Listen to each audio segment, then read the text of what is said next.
Hey guys! Today I want to talk about 80s films. Specifically 80s coming of age films. So I absolutely love 80s coming of age films, so much so that I have them on DVD. They shaped my life and I want to tell you why. I loved them as a teenager and I loved them even more as an adult. Now the 80s was the first time we saw great coming of age films like Say Anything and The Breakfast Club.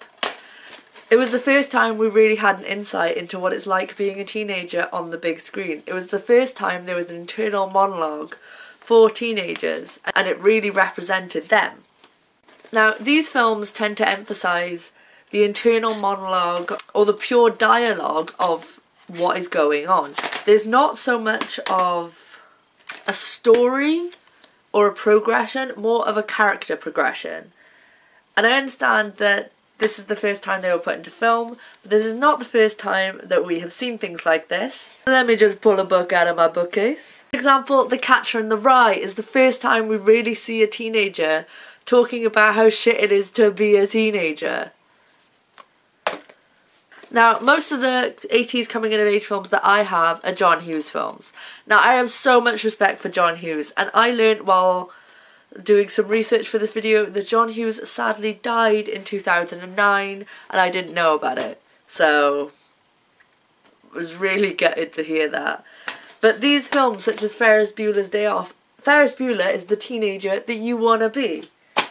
Say Elmo's Fire, you're no longer a teenager and you don't know what the fuck you're doing with your life, watch this film.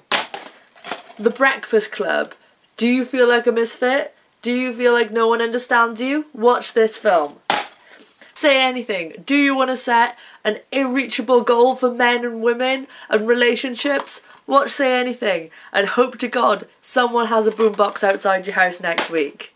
Now 80s coming of age films are great, but that doesn't mean that we don't make them anymore. I don't have them on DVD, but one of the most memorable films, I would say, of my generation is Easy A.